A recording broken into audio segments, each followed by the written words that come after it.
Latvia, Estonia and Lithuania connected to the EU's electricity system, meaning they no longer rely on Russian electricity.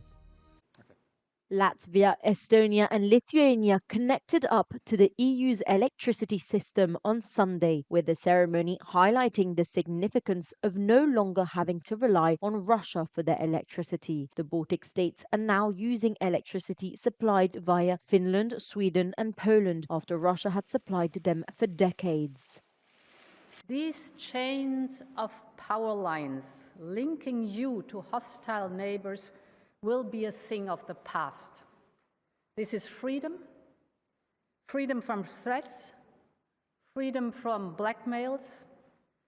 You were warning us that the cheap gas brought from Russia has a hidden cost. Andrzej Duda, the president of Poland, where the EU electricity mainly comes from, said it also significantly strengthens Polish security and sovereignty. The Baltic states are all NATO members, and their historic ties with Russia have been tense since declaring independence from the USSR in 1990. The far-right Patriots for Europe party wants to be the new normal in Brussels and across the EU. Its leaders have gathered in Madrid for a two-day summit to map out a strategy to take over the Socialists, Liberal and European People's Party. Geert Wilders, leader of the PVV party in the Netherlands, sent a message to all world leaders saying that the times of Macron and Scholz were over and part of history now. Yes, we will make Europe great again, because we are victors. We are victors because we are winning the elections and our people are demanding change.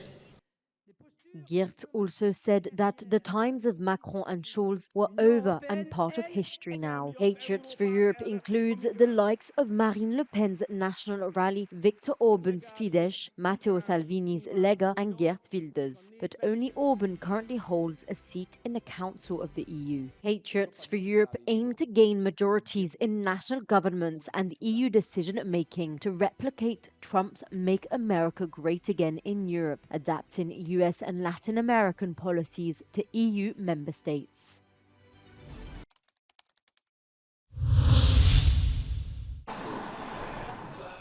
More than 200,000 protesters have rallied in Munich against far-right extremism ahead of the country's snap elections.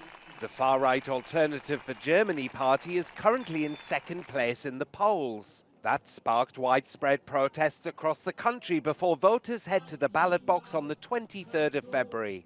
Activists said they hoped the rally would draw attention to other far-right parties in Europe and the new administration of US President Donald Trump. The 12-year-old AfD has consistently denied it's racist and in March last year called party members from immigrant backgrounds to testify in court that it isn't. But one of its key manifesto promises published last month is remigration, a phrase long used in far-right circles to describe the mass deportations of immigrants. Some of the party's other manifesto pledges have proved equally controversial, such as the abolition of the euro and the reintroduction of military conscription.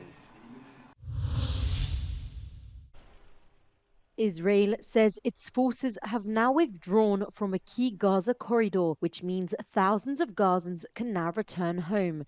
The Netzarim corridor, which splits the Gaza Strip down the middle, is located just south of Gaza City. The withdrawal from the 6-kilometer-long strip of land that was used as a military zone was part of the ceasefire deal with Hamas. When the ceasefire began, Israel had allowed Palestinians to cross Netzarim on their journey home to the north.